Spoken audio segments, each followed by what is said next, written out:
Ya, selamat malam Bapak Ibu. Kembali lagi di King of King TV channel. Pada kesempatan malam hari ini saya ingin coba membahas tentang konsep persepuluhan ya. Tadi saya lihat di kolom komentar ada yang bertanya, ada ayatnya nggak Pak Luga, orang yang tidak bayar persepuluhan masuk neraka? Ya jelas-jelas Maliaki 3 ayat 10, bawalah persembahan persepuluhan itu ke rumahku supaya ada persembahan di rumahku. Itu kan perintah.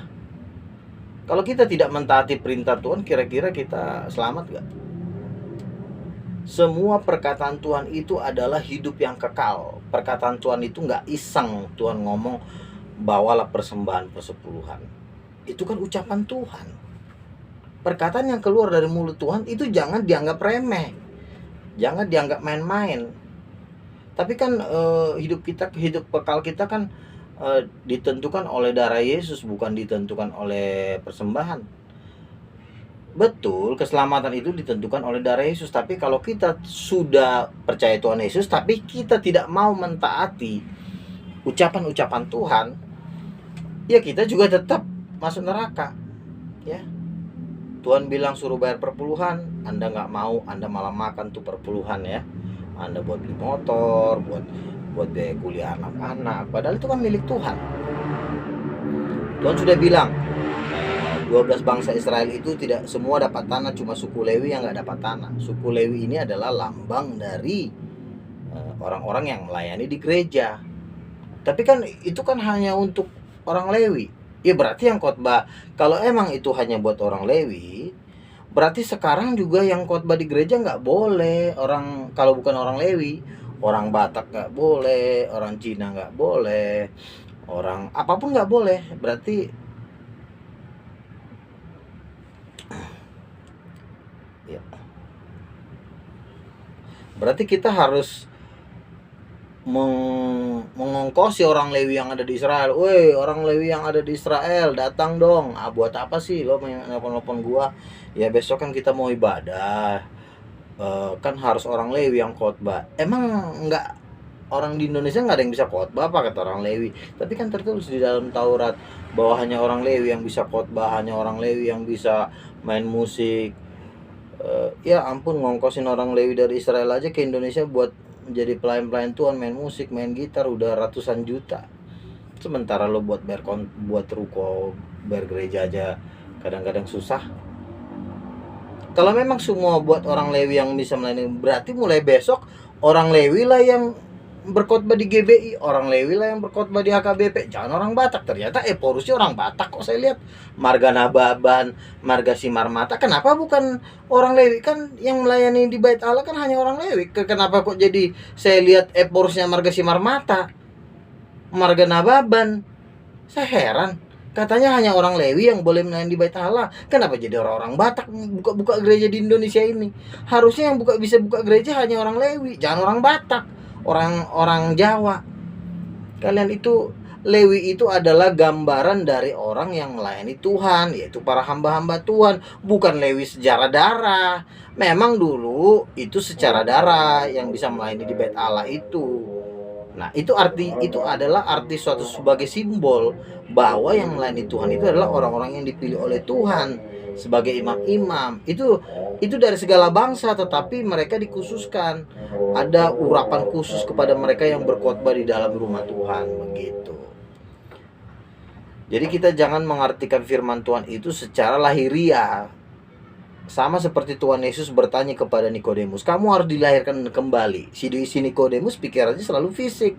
Bagaimanakah aku yang udah kakek-kakek ini masuk ke dalam rahim mamaku, lalu keluar lagi aku? Aduh, kata Yesus, dia ini nggak mengerti apa yang diucapkan oleh Yesus. Itu berbicara secara roh. Apa yang secara roh jangan selalu kamu artikan secara jasmani. Apa bedanya kamu dengan Muslim? Muslim itu sunat secara fisik, artinya itu adalah sunat secara roh. Giliran orang Lewi kau artikan secara fisik. Giliran sunat kau artikan secara rohani. Giliran udah menyangkut duit kau artikan secara fisik supaya kau nggak bayar. Ya, Kalau engkau tidak memberikan perpuluhan, berarti pemberianmu sedikit kepada Tuhan. Wajar kau jadi orang miskin karena engkau cuma kasih sedikit sama Tuhan. Tapi kalau perpuluhan kan beda, gede dia. Kalau cuma persembahan, suka-sukanya lah kan. Siapa yang lihat? Orang-orang persembahan itu kan nggak ada yang lihat. Mau lu kasih 3.000 kek, mau kasih 1.000 perak, nggak ada yang lihat. Suka-sukamu kan. Tapi kalau perpuluhan 1/10 dari penghasilanmu, jelas. Itu untuk apa? Bangsa Israel ini sudah diberikan tanah berbisnis, kemampuan untuk berusaha, ya. Artinya mereka sudah diberikan ladang-ladang tanah.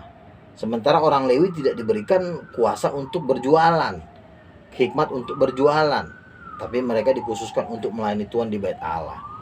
Jadi itulah artinya bahwa 1/10 dari penghasilan bangsa Israel diberikan kepada orang Lewi. Arti rohaninya adalah 1/10 dari persembahan jemaat diberikan kepada hamba-hamba Tuhan yang melayani di gereja. Nah, sekarang saya tanya, penghasilan dari hamba Tuhan itu dari mana? Kan dari persembahan. Loh, kan persembahan kan hanya berlaku di orang Lewi. Kenapa persembahannya kau pakai sementara perpuluhannya kau buang? Kalian ini lucu deh. Jangan-jangan ini memang nih ajaran setan ini, kalian nggak membayar perpuluhan ini. Ya. Ini jangan-jangan ajaran setan ini. Karena sudah banyak yang melihat orang yang ada di neraka sana gara-gara tidak membayar perpuluhan itu masuk neraka. Bahkan hukuman mereka 1000 kali lipat. Waktu itu saya pernah baca di 7 Remaja Kolombia, Tuhan berkata begini. Mereka menganggap bahwa perintah untuk membayar perpuluhan mereka nggak penting. Ketika umatku menahan perpuluhan, itu pemberitaan Injil itu terhenti. Memang benar. Pada saat perpuluhan itu tidak diberikan, dana untuk memberitakan Injil udah nggak ada lagi, ya kan? Hanya sebatas persembahan-persembahan yang seminggu itu yang suka-suka kalian itu ngasih, kadang 2.000, kadang 1.000, itu udah viral di Tanah Batak, ngasih persembahan itu 2.000 perak, suka-sukanya kadang-kadang. Itu aja buat makan sehari-hari buat pendetanya aja kurang, gimana mau nginjil? Makanya nggak pernah bisa menghasilkan jiwa-jiwa. Kenapa nggak bisa menghasilkan jiwa-jiwa gereja-gereja ini? Karena nggak ada duitnya, persembahannya nggak ada, gitu loh.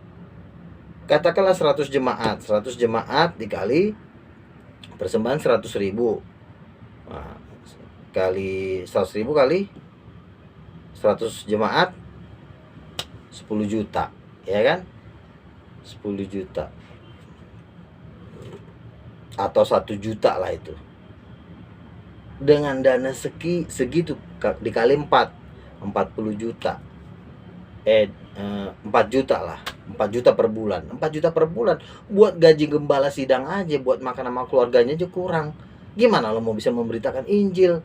Memberitakan Injil itu nginjilin satu orang aja bisa, anggarannya bisa 500.000. Itu pun kalau dia mau ikut, belum tentu juga yang diinjilin berhasil, tapi yang penting kita udah nabur. Nah, dengan dana yang sekecil itu kamu mau memenangkan dunia, kamu mau menangkan kota-kota, mana bisa memenangkan kota-kota, menginjili daerah-daerah. Itu butuh anggaran yang dahsyat, butuh anggaran miliar, saudara. Misalnya Tanah Batak mau mengkristenkan Tapanuli Selatan, kalau udah buat makan aja lo susah, gimana lo mau bisa nginjilin tetangga kamu? Nah, persepuluhan itulah gunanya untuk, kan besar itu persepuluhan itu, gunanya untuk dana pemberitaan Injil. Dengan dana pemberitaan Injil inilah kita bisa dana memberitakan Injil, membantu orang miskin sehingga orang lebih banyak datang kepada Tuhan. Itu. Persembahan persepuluhan itu bukan untuk gembala sidang sendiri, tidak, saudara-saudara. Persembahan persepuluhan itu adalah digunakan terutama adalah untuk mencari kerajaan Allah. Nggak usah takut gembala sidang miskin, karena Tuhan itu tidak pernah kehabisan kekayaan untuk memberkati kita. Tuhan bilang carilah dahulu kerajaan Allah. Tuhan bilang ada yang menabur menuai 100 kali lipat. Bayangin 100 kali lipat. Kita menabur 1.000, yang kita tuai 1 juta, yang kita tuai 100.000. Jadi jangan pusing, karena berkat Tuhan adalah 100 kali lipat, 60 kali lipat. Jadi jangan pusing, gembala sidang juga menghabiskan uang perpuluhan itu buat dirinya sendiri, itu namanya ya masuk neraka juga gitu loh. Karena dalam suatu penglihatan Tuhan mengatakan bahwa hanya 20% gereja-gereja Tuhan itu yang mau mengeluarkan dana untuk pemberitaan Injil. Jadi persepuluhan itu saudara-saudara untuk menumpuk harta di dalam rumah Tuhan, yang tujuannya adalah inilah modal kita untuk memberitakan Injil. Memberitakan Injil itu kan butuh biaya, saudara, ya kan? Misalnya kita mau cetak buku, misalnya kita mau jemput orang, mau bikin KKR, mau bikin apa, mau bagi-bagi sembako, itu kan semua uang. Bagaimana kalau engkau nggak memberikan perpuluhan? Kayak yang toh juga kita lihat juga di gereja juga persembahannya juga ngasal kok, 2000-an paling banyak. Terus kalau mau menginjili bangsa-bangsa gitu loh, Yesus katakan jadikanlah semua bangsa muridku. Ya persembahanmu aja di gereja cuma 2000, 5000, 10.000. Kita bisa, aku pernah lihat kok persembahan di gereja berapa.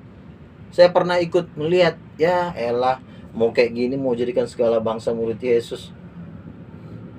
Tapi kalau persepuluhan masuk akal, 1/10 dari penghasilan kita. Minimal UMR sekarang 4.400.000, 400 kali 100 jemaat, 400 kali 100 jemaat sudah 40 juta. Ya, kalau tidak pakai persepuluhan cuma 5 juta. Ditambah 40 juta, udah 45 juta. Yang 7 juta buat gembala sidang, buat operasional sehari-hari. Yang sisanya 40 juta itu dilipat gandakan untuk mendanai penginjilan. Pada saat jemaat sudah banyak, kan tujuannya kan supaya datang nih jemaat Tuhan nih. Nah, otomatis kan persembahannya makin banyak gitu loh. Jadi jangan pernah engkau rugi memberikan persepuluhan kepada Tuhan. Jangan gara-gara itu kau masuk neraka ya. Jadi gitu aja. Shalom, Tuhan berkati. Biarlah saya minta semua gereja Katolik, gereja HKBP, mana gereja-gereja yang belum memberikan perpuluhan, kami akan memiliki program untuk persembahan persepuluhan akan diberikan ke Israel. Jadi mulai hari ini bayar persepuluhan ya. Jangan aneh-aneh lagi, bertobat kalau engkau tidak mau masuk neraka. Shalom, God bless you, Tuhan berkati.